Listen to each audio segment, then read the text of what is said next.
Hello दोस्तों, मैं सनी आपका देहाती इंस्टीट्यूट में आपका स्वागत करता हूं। आज मैं कंपटीशन लेवल के हिंदी में लेकर के आया हूं, जिससे बच्चों को बड़ा डर लगा करता है। आपको बड़े प्यार से धीरे धीरे आपको बड़े शॉर्टकट में बताएंगे। आज आपको चैप्टर पढ़ाया जाएगा छंद।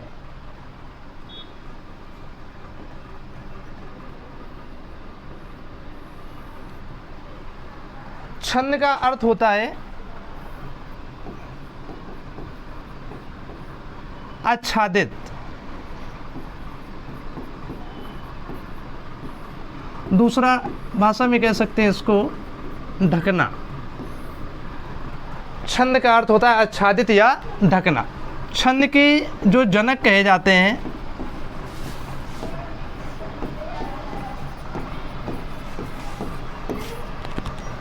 छंद के जो जनक कहे जाते हैं वो पिंगल मुनि कहे जाते हैं। पिंगल मुनि कहे जाते हैं। इसलिए छंद का दूसरा नाम निकल के आ जाता है। छंद का जो दूसरा नाम हो जाता है, छंद का दूसरा नाम हो जाता है वो पिंगल शास्त्र हो जाता है। क्या हो जाता है? पिंगल शास्त्र हो जाता है। ठीक, तो कभी कभी एग्जाम में पूछ दिया जाता है कि छंद का दूसरा नाम क्या होता है? पिंगल शास्त्र होता है। बात आती है छंद के प्रकार की।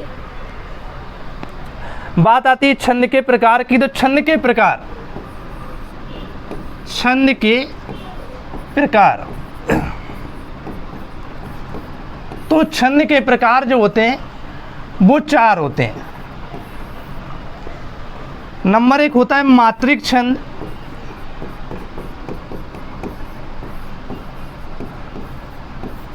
दूसरा होता है वार्णिक छंद।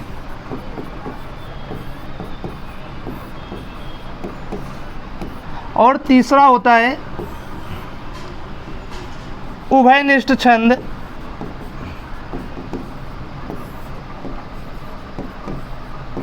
और चौथा होता है मुक्तक छंद। मुक्तक छंद। ये छंद के प्रकार होते हैं। लेकिन अगर मुख भेद की बात कही जाए, तो मुख्य भेद होते हैं दो, मात्रिक और वार्णिक।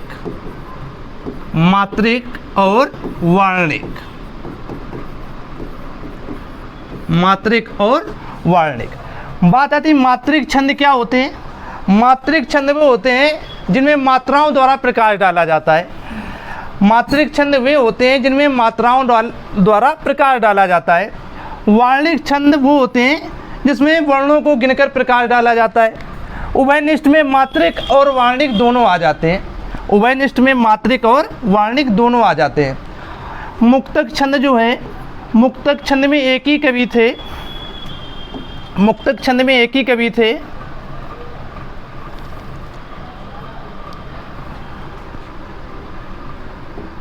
सूर्यकांत त्रिपाठी निराला जी। सूर्यकांत त्रिपाठी निराला जी, जिन्होंने सबसे पहले प्रयोग किया था किसका? मुक्तक छंद का। किसका? मुक्तक छंद का प्रयोग किया था। किन्होंने? सूर्यकांत त्रिपाठी निराला जी ने प्रयोग किया था। बात हम करते हैं मात्रिक छंद में। तो मात्रिक छंद के प्रकार देखते हैं। मात्रिक छंद, जो मात्रिक छंद होता है वो हमारे तीन प्रकार के होते हैं। कितने प्रकार के होते हैं? तीन प्रकार के होते हैं।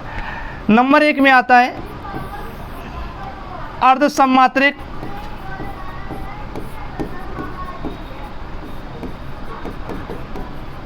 अर्ध सममात्रिक छंद। दूसरा आता है सममात्रिक छंद। क्या? सममात्रिक छंद। और तीसरे होते हैं विषम मात्रिक छंद। कौन से होते हैं? विषम मात्रिक छंद। कौन से होते हैं? विषम मात्रिक छंद। अर्ध सम्मात्रिक, सम्मात्रिक और विषम मात्रिक। अगर आपसे पूछा जाता है कि मात्रिक छंद कितने प्रकार के होते हैं, तो मात्रिक छंद 3 प्रकार के होते हैं। अब इनमें से हम अर्ध सम्मात्रिक को अलग उसमें पढ़ेंगे, सम्मात्रिक में जो आते हैं उनको अलग पढ़ेंगे, और जो विषम में आते हैं वो हम अलग पढ़ेंगे।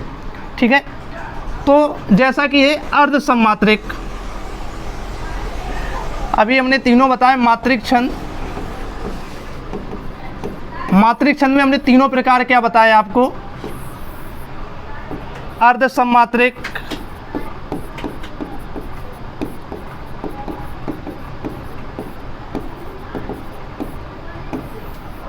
सम्मात्रिक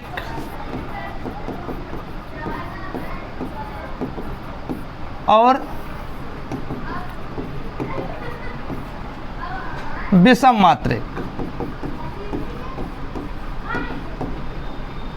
क्या बताया, विषम मात्रिक छंद। अर्ध सम्मात्रिक में जो आते हैं तो हम इसके लिए एक वाक्य याद रखते हैं, इसके लिए एक हम वाक्य याद रखते हैं, दोए सोब। क्या याद रखते हैं, दोए सोब। क्या याद रखते हैं, दोए सोब। दो का मतलब यहाँ पर क्या है, दोहा। दो का मतलब यहाँ पर क्या है, दोहा। ऊ का मतलब यहाँ पर क्या है, ऊलाला। क्या है, ऊलाला। क्या है, ऊलाला। और सो का मतलब यहाँ पर क्या है, सोरठा। क्या है, सोरठा। क्या है, सोरठा। और बा का मतलब यहाँ पर क्या है, बरबय। क्या है, बरबय। तो हम शॉर्टकट के लिए एक वाक्य याद कर लेते हैं, दोए सोब, यानी दोहा, ऊलाला, सोरठा और बरबय। ये अर्ध सम्मात्रिक छंद है। क्या है, अर्ध सम्मात्रिक छंद है।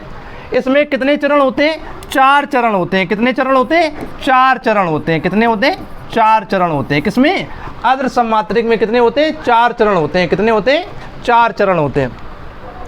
दोहा, ऊलाला, सोरठा और बरबय। बात करते हैं हम सम्मात्रिक छंद की। किसी करते हैं, सम्मात्रिक छंद की। तो सम्मात्रिक छंद के लिए एक वाक्य याद रखते हैं, 4 गीत हरि।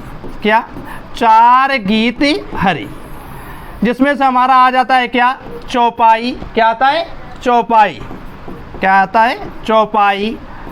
दूसरे नंबर पे क्या आ जाता है, निकल के इसी से, रोला। क्या आता है, रोला। क्या आ जाता है, रोला आ जाता है। और फिर क्या आ जाता है, तीसरे नंबर पे आ जाता है गीतिका। क्या आ जाता है, गीतिका। और फिर चौथा क्या आ जाता है, हरि गीतिका। क्या आ जाता है, हरि गीतिका। क्या आ जाता है, हरि गीतिका। तो सम्मात्रिक छंद में क्या आ जाते हैं, 4 गीत हरि। क्या आ जाते हैं, 4 गीत, 4 गीत हरि।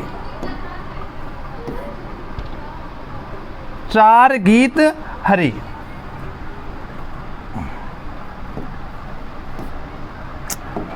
चार गीत क्या आ जाता है,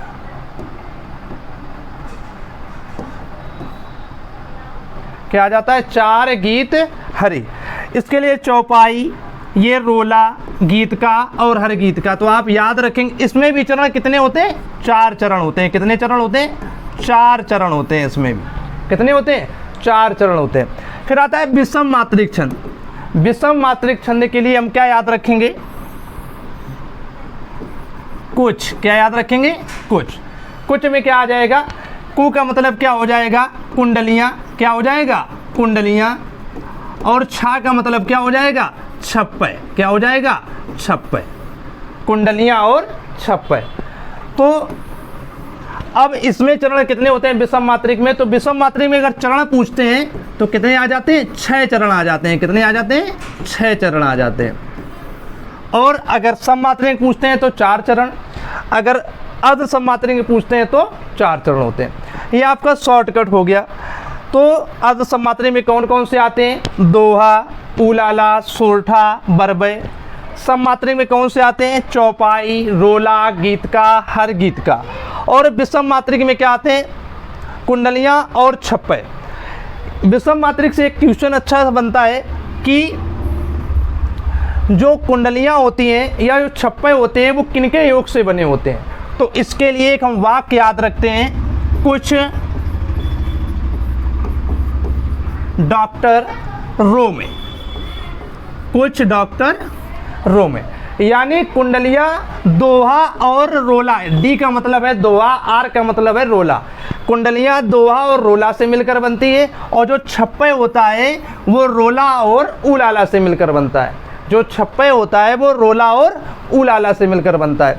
यहाँ से बहुत इंपॉर्टेंट क्वेश्चन बनता है कुछ कि कुंडलियाँ किसके योग से बनती हैं, छप्पय किसके योग से बनता है। तो कुंडलियाँ आपको पता चला किसके योग से बनता है, दोहा और रोला के योग से बनता है। किससे बनता है, दोहा और रोला के। और छप्पय किससे बनता है, रोला और उलाला के योग से बनता है। किससे बनता है, रोला और उलाला के योग से बनता है।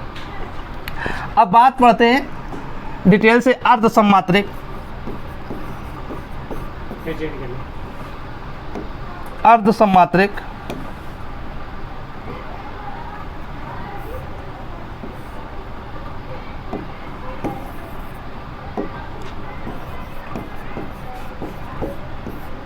अर्ध सम्मात्रिक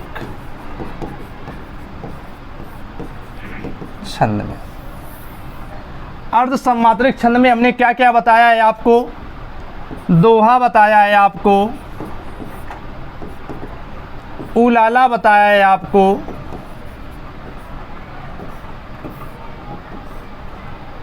उलाला बताया है आपको, सोरठा बताया है आपको, और बरबय बताया है आपको। क्या बताया है, बरबय बताया है, उलाला बताया और बरबय बताया। बात करते हैं दोहा की। किसकी बात करते हैं, दोहा की। तो दोहा क्या है, दोहा एक अर्ध सम्मात्रिक छंद है। क्या है, अर्ध सम्मात्रिक छंद है। जैसा कि आप ऊपर देख रहे हैं अर्ध सम्मात्रिक छंद है। इसमें हम पहले ही बता चुके हैं चरण कितने होते हैं, 4 चरण होते हैं। कितने चरण होते हैं, 4 चरण होते हैं। कितने चरण होते हैं, 4 चरण होते हैं। जिसके पहले और तीसरे चरण में, पहले और तीसरे चरण में 13 मात्राएं होती हैं। 13 मात्राएं होती हैं। दूसरे और चौथे चरण में 11 मात्राएं होती हैं। कितनी मात्राएं होती हैं, 11 मात्राएं होती हैं। यानी कि इसकी अगर हम परिभाषा बनाना चाहें तो कह सकते हैं यह एक अर्ध सम्मात्रिक छंद है। इसमें 4 चरण होते हैं। पहले और तीसरे चरण में 13 मात्राएं होती हैं। दूसरे और चौथे चरण में 11 मात्राएं होती हैं। जैसा कि एग्जाम्पल में देखते हैं, जैसा कि एग्जाम्पल में हम देखते हैं इसको। दोहा का एग्जाम्पल है, रहीमन पानी राखिए,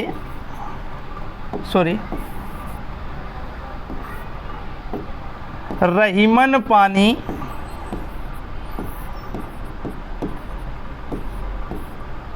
राखिए, बिनु पानी सब सून, बिनु पानी सब सून,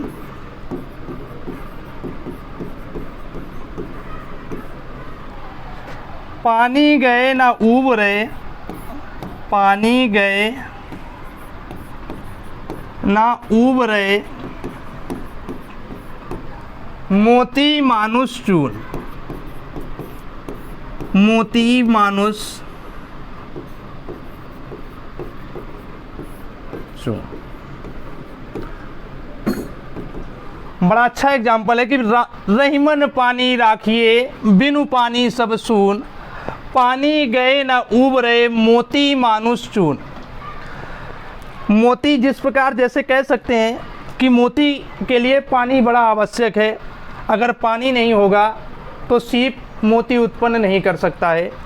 मनुष्य के लिए कहते हैं जल ही जीवन है। क्या कहते हैं, जल ही जीवन है। मनुष्य का जल के बिना जीवन संभव नहीं है। और चून जैसे दिया है तो चून के लिए भी, आटे के लिए भी हमको भी पानी की आवश्यकता होती है।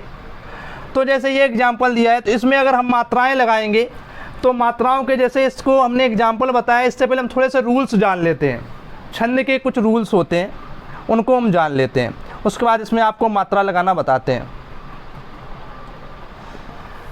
तो जो छंद के नियम हैं, छंद के नियम, अगर ह्रस्व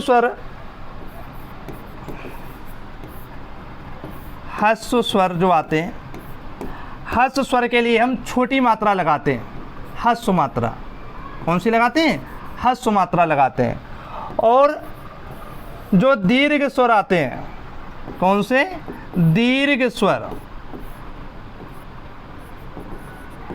कौन से? दीर्घ स्वर। दीर्घ स्वर के लिए हम ये बड़ी मात्रा लगाते हैं। कौन सी लगाते हैं? बड़ी मात्रा लगाते हैं। ह्रस्व स्वर क्या होते हैं? छोटा आ, छोटी ई, छोटा ऊ और ऋषि, और ऋषि। इसमें एक चंद बिंदी भी आ जाती है और बाकी जो बचते हैं वो इसमें आ जाते हैं। और इसमें क्या जो बचते हैं वो आ जाते हैं, और इसमें क्या आ जाता है? अनुस्वार आ जाता है। क्या आ जाता है? अनुस्वार आ जाता है। तीसरा रूल से क्या होता है? अगर आधा अक्षर बीच में आता है, आधा अक्षर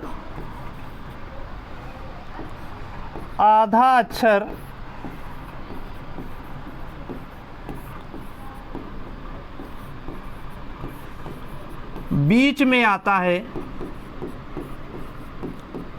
तो उससे पहले वाले अक्षर को, उससे पहले वाले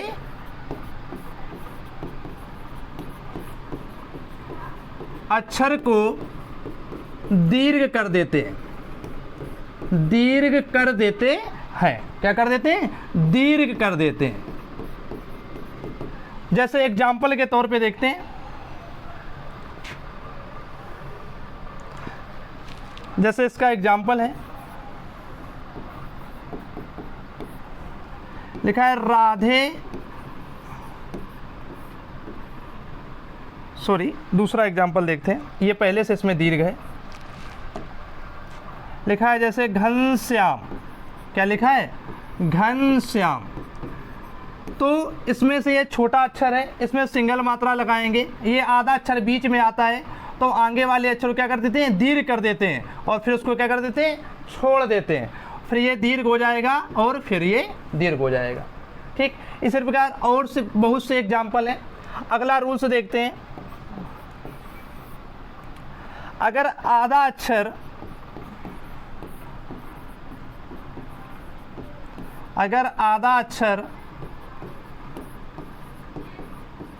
शुरुआत में आता है, शुरुआत में आता है, अगर आधा अक्षर शुरुआत में आता है तो उसे हम छोड़ देते हैं, तो उसे हम छोड़ देते हैं, उसे हम छोड़ देते हैं। जैसे कि एग्जाम्पल में श्याम लिखा है। क्या लिखा है? श्याम लिखा है। तो ये आधा अक्षर क्या कर दिया जाएगा? छोड़ दिया जाएगा। ये दीर्घ और ये लघु। ठीक, एक रूल्स और है इसका, एक रूल्स और है इसका।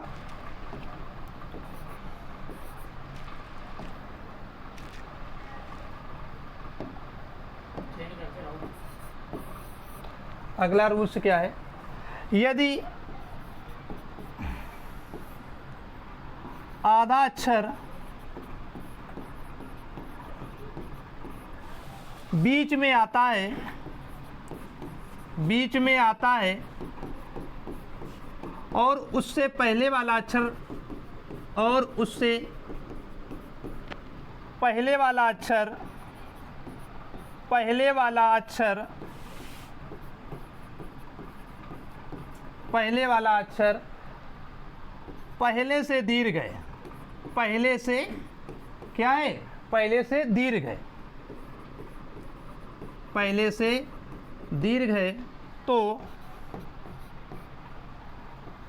कोई परिवर्तन नहीं होगा, कोई परिवर्तन नहीं होगा। जैसे राधे श्याम, ये दीर्घ है, और ये देखो आधे अक्षर से पहले दीर्घ अक्षर आया तो इसको दीर्घ कर देंगे, कोई दिक्कत नहीं, और ये ठीक। लास्ट रूल्स क्या है इसका, एक रूल्स और है इसका जो सबसे इम्पोर्टेंट रूल है, अगर संयुक्त अक्षर, अगर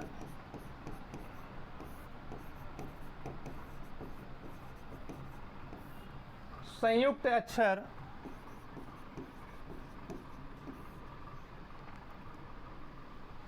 बीच में आते हैं, संयुक्त अक्षर बीच में आते हैं, तो उससे पहले वाले अक्षर को, उससे पहले वाले अक्षर को, पहले वाले अक्षर को, पहले वाले अक्षर को दीर्घ कर देते हैं, दीर्घ कर देते हैं। क्या कर देते हैं? दीर्घ कर देते हैं, ठीक। और अगर वह पहले से दीर्घ है, अगर वह पहले से दीर्घ है, पहले से दीर्घ है, तो उसमें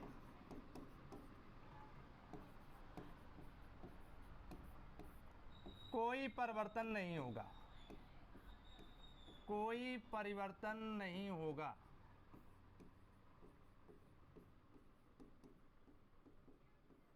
कोई परिवर्तन नहीं होगा। जैसे एग्जाम्पल है छतरी। क्या है? छतरी। तो इसमें से ये देखिए पहले से, तो इसको क्या कर देंगे? दीर्घ कर देंगे। क्या कर देंगे? दीर्घ कर देंगे। क्या कर देंगे? दीर्घ कर देंगे। ये क्या हो जाएगा? सिंगल सिंगल हो जाएंगे। क्या हो जाएंगे? सिंगल। ये दीर्घ हो जाएगा, ये लघु और ये लघु हो जाएगा। चलिए देखते हैं।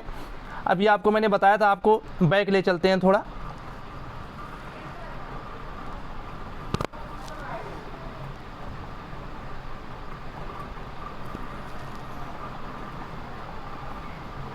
हाँ, ये एग्जाम्पल में हमने मात्राएं लगाने की बात कही थी, तो आप यहाँ पर मात्राएं लगाकर देखते हैं। मैंने क्या लिख रखा है? दोहा में कितने चरण होते हैं? 4 चरण होते हैं। कितने चरण होते हैं? 4 चरण होते हैं। कितने होते हैं? दोहा में 4 चरण होते हैं। दोहा में कितने होते हैं? 4 चरण होते हैं। पहले और तीसरे चरण में क्या होता है? 13-13 मात्राएं होती हैं। क्या होती हैं? 13-13 मात्राएं होती हैं। ठीक है। दूसरे और चौथे चरण में क्या होती है? दूसरे और चौथे चरण में क्या होती है? 11-11 मात्राएं होती हैं। आप यहाँ पर मात्राएं लगा दे। देखिए ये रा, तो ये सिंगल यानी लघु, फिर ये लघु और ये लघु। यहाँ पर ये क्या आ जाएगा? दीर्घ। ये दीर्घ। यहाँ पर क्या आ जाएगा? ये थोड़ी सी मिस्टेक हो गई। यहाँ पर क्या होगा? राखिए पर क्या आएगा? दीर्घ। यहाँ पर लघु और ये क्या आ जाएगा? दीर्घ आ जाएगा। देखिए गिनते हैं, 1 2 3 4, 4 2 6, 6 2 8, 8 2 10, 10 1 11, 11 2 कितना हो गया? 13। यानी कि हमने बता रखा है पहले और तीसरे चरण में कितनी होगी? 13-13 मात्राएं होती हैं। अगर आपने पहले चरण में देख लिया है, अगर आपको ऑप्शन में दिखता है दोहा, तो आप उसमें क्या? दोहा को टिक कर देंगे कि इसमें क्या है? दोहा। कितनी मात्राएं आ रही पहले चरण में? 13 मात्राएं आ रही हैं। कितनी आ रही? 13। दूसरे चरण में हम देख लेते हैं। यहाँ पर लगाते हैं 1 1 और ये 2 और ये 2 और ये 1 1 2 और 1। देखिए 1 1 2 2 4 2 6 2 8 2 10 1 11। क्या हो जाएंगी? 11। ये क्या हो गया? हमारा दोहा हो गया। क्या हो गया? दोहा हो गया। ठीक है। इसी प्रकार और बहुत सारे हैं, लेकिन अब हम अपना जो और चीज़ें हैं ये हम अगले वीडियो में पढ़ेंगे। ठीक है। तब तक के लिए दोस्तों इतना है, इतना आप सब लोग देखिएगा। ठीक है। और हमारे चैनल को सब्सक्राइब करिए, लाइक करिए और शेयर करिए। तब तक के लिए जय हिंद दोस्तों।